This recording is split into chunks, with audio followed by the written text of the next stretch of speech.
Bonjour et bienvenue dans le nouveau numéro du Pont de l'Actu sur Océance News. Nous ouvrons ce numéro avec la littérature au Togo.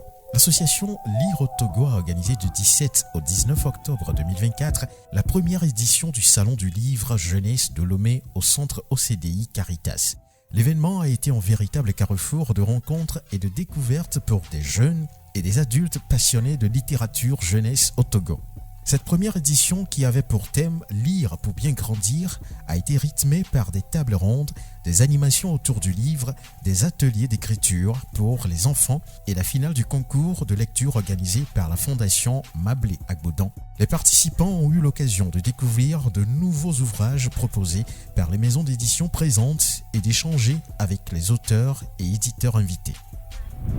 En Côte d'Ivoire, la fintech ivoirienne Waribe a levé $817 000 en financement précide pour dynamiser son offre de financement de stock destiné aux petits commerçants à travers le continent africain. Ce tour de table a vu la participation de M Studio qui a injecté $545 000 et de Savio Venture avec un apport de $272 000.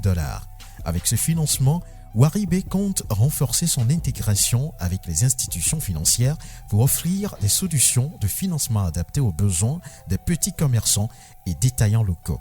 Cette approche vise à formaliser l'accès au crédit et simplifier l'obtention de fonds de roulement pour l'achat de marchandises. Nous restons toujours en Côte d'Ivoire et nous parlons finance toujours. JP Morgan Chase souhaite renforcer sa présence en Afrique de l'Ouest après son succès en Afrique du Sud et au Nigeria.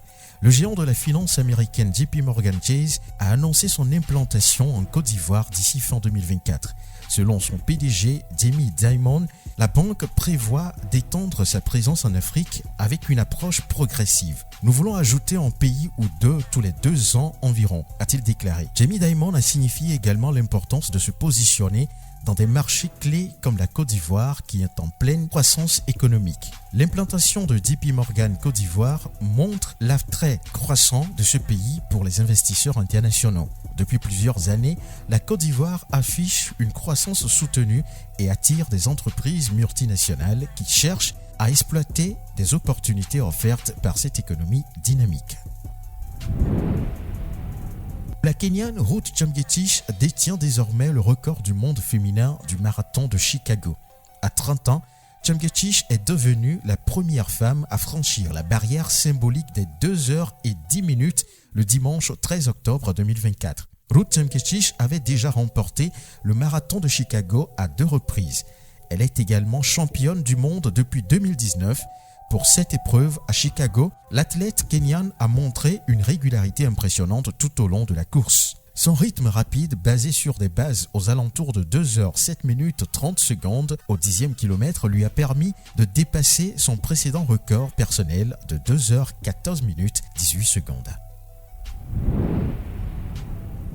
Nous restons toujours au Kenya et cette fois-ci pour parler de AC Mobility qui a entrepris de transformer la vie des personnes handicapées.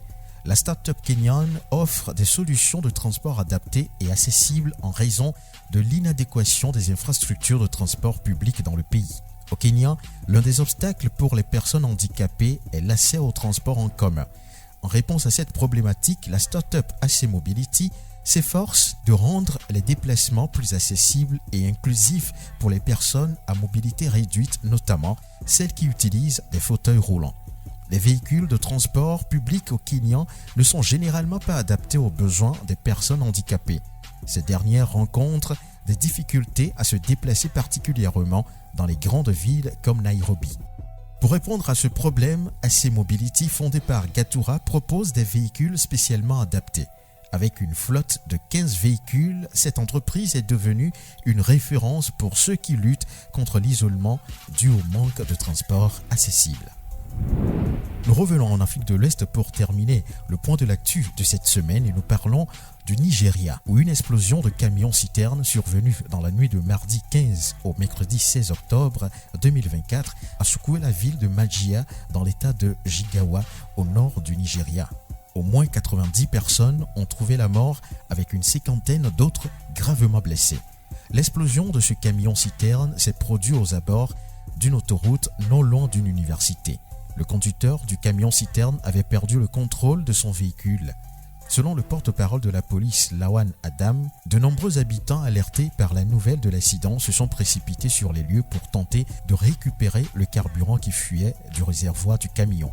Ce geste malheureusement fréquent dans de telles circonstances au Nigeria a provoqué une violente explosion qui a rapidement consumé la zone environnante. Des vidéos de la scène montrent un incendie incontrôlable avec des corps éparpillés. Cette nouvelle tragédie relance le débat sur la nécessité d'améliorer les infrastructures de transport au Nigeria et d'imposer des réglementations plus strictes sur la sécurité routière. Les autorités locales et les associations de défense des citoyens appellent à une meilleure gestion des véhicules qui transportent des matières dangereuses et à la mise en place de moyens plus sûrs pour le transport de marchandises. Merci de nous avoir suivis, c'est tout pour le point de l'actu de cette semaine. Je suis Joël Kokou, rendez-vous la semaine prochaine pour un nouveau numéro du point de l'actu sur Océance News. Pour plus d'informations, consultez l'intégralité des articles sur www.oceance-news.com.